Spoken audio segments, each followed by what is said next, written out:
America is on the move again. Есть и другие соображения. We are doing this to wake the leaders up. 6h52, la revue de presse internationale nous emmène en Inde et en Chine ce matin. Mais la première étape, donc l'Inde, où l'on retrouve Com Bastin. Bonjour Com. Bonjour. Qu'est-ce qui fait l'actualité chez vous ce matin ? Ici, ce sont les attaques contre les chrétiens durant les fêtes de Noël qui font la une. Selon le média The Quint, 7 messes ont été interrompues par des groupes extrémistes hindous. Au prétexte que l'hindouisme est menacé, certains sont allés jusqu'à vandaliser des statues du Père Noël. Après les musulmans, stigmatisés par plusieurs lois contre les mariages interreligieux, les chrétiens sont dans le viseur du gouvernement, explique Time of India.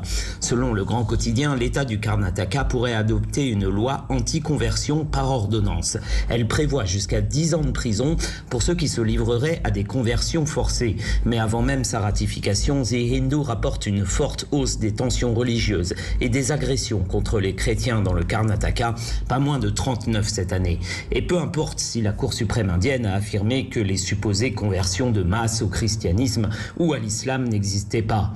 Dimanche, le président de la branche jeunesse du parti BJP a fait de la reconversion à l'hindouisme une priorité pour le pays. Motif, la démocratie indienne ne peut fonctionner que dans un pays hindou. Selon Outlook India, le gouvernement central a enfin bloqué ce matin tous les comptes de la mission de Mère Teresa, pourtant idolâtrée par beaucoup d'Indiens.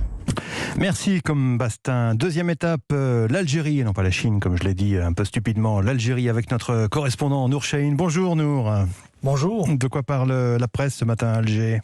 L'inflation occupe une bonne place dans les pages des quotidiens algériens et pour cause, cette dernière explose pour reprendre le titre de Liberté. Plus de 9% d'inflation, inquiétant, indique le journal, avant de rappeler que cette évolution reflète surtout la forte hausse des prix des biens alimentaires de 1,8% d'augmentation en octobre 2020 à plus de 14% en octobre 2021. Pour El Watan, l'inflation atteint un nouveau pic. Le quotidien perçoit comme une sorte d'avertissement dans les chiffres révélés par la Banque centrale.